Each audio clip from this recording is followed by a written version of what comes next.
আজকে ভাবলাম একটা অন্যরকম টপিক নিয়ে কথা বলি। আমার অনেক পেশেন্টই আছে যারা ওয়ার্কিং লেডি, তারা বিভিন্ন জায়গায় কাজ করে। দেখো, বাড়ির কাজটাও কিন্তু কাজ, বাড়ি যারা হাউসওয়াইফ তাদেরও বিভিন্নভাবে হেলথ হ্যাজার্ড আসে ফ্রম ওয়ার্ক। তো আজকে আমরা ডিসকাস করতে চাই একটু work related environment and health hazards নিয়ে, বিকজ আজকে এটা নিয়ে একটা স্পেশাল ডে। তো আমি যেটা অ্যাওয়্যার করতে চাই, দেখো তোমার নিজের অনেক অ্যাক্টিভিটিকে একটু সাবধানে যদি করো তাহলে ওয়ার্ক হ্যাজার্ড গুলো আমরা কমাতে পারি। ওয়ার্ক হ্যাজার্ড মানে বোঝায় কি, এই যেমন ধরো কাজ করবে, সবাই যে বিরাট ভারী কাজ করছে তা না। যেমন ধরো কম্পিউটারে বসে যারা কাজ করে, উইচ ইজ ভেরি কমন নাওয়াডেজ। চেয়ারে আমাদের এই পশ্চারটা ইজ ভেরি ইম্পর্টেন্ট। কিরম ভাবে আমরা, এই যেমন ধরো আমি একটা নিউট্রাল পজিশনে মাথাটা রেখে কথা বলছি, চেয়ারে বসেছি, আমার পিঠটা স্ট্রেট আছে, এই পশ্চারটা একরকম, এটা আমার ব্যাকের জন্য ভালো বা ঘাড়ের জন্য ভালো।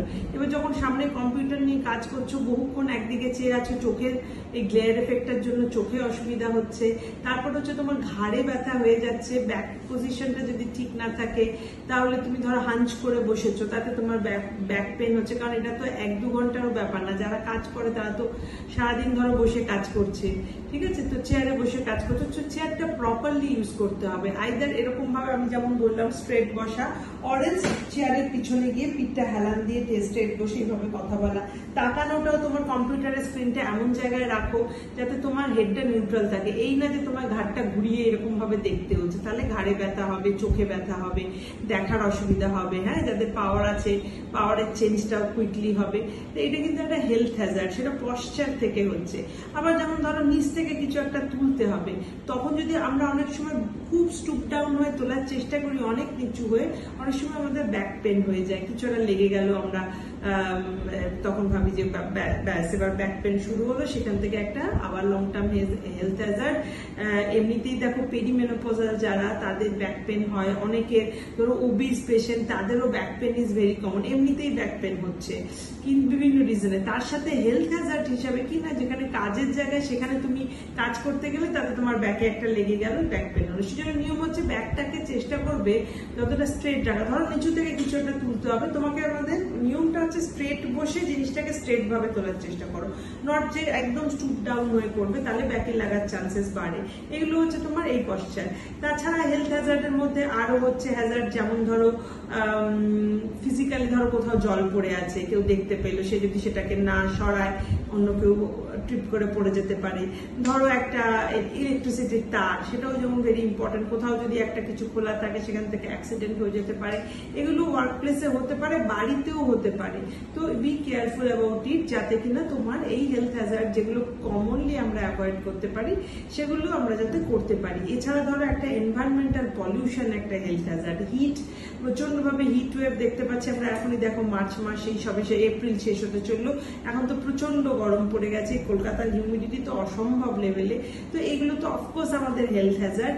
এবং প্লাস্টিক হ্যাজার্ড আরেকটাও, যেটা বলছিলাম, আমি আগেও এই নিয়ে ভিডিও করেছি, যে আমরা শ্বাস নিচ্ছি তার সাথে প্লাস্টিক নিয়ে ফেলছি, প্লাস্টিকের মাইক্রো পার্টিকেলস ঢুকছে। আবার যে আমরা জল খাচ্ছি সেগুলো প্লাস্টিকের বোতল ইউজ করাতে প্লাস্টিক খাচ্ছি। তো এবার প্রত্যেকটা জিনিসও প্লাস্টিকের মোড়কে আসে, সেই হিসাবেও আমরা প্লাস্টিক এক্সপোজ করছি নিজেকে। তো প্লাস্টিক খাচ্ছি, প্লাস্টিক শুকছি। তাছাড়া পলিউশন এমনি তো আছে, যেন বিভিন্ন পার্টিকেলের যে কাউন্টগুলো যা থাকতে হয়, কলকাতায় অনেক বেশি পলিউশন হয়, তো সেটাতে একটা হেলথ হ্যাজার্ড আছে। এবার এটা থেকে তুমি কি করে পুরো মুক্তির উপায়, দেখো কারণই নেই। যেখানে থাকবো সেখানে তো সেই এনভায়রনমেন্টে সবাই এক্সপোজড। কিন্তু তুমি যেটা করতে পারো, যদি একটা মাস্ক ইউজ করো, রাস্তাঘাটে বেরোচ্ছ যখন, কিছুটা হলেও কিছু পার্টিকেল কম আসবে।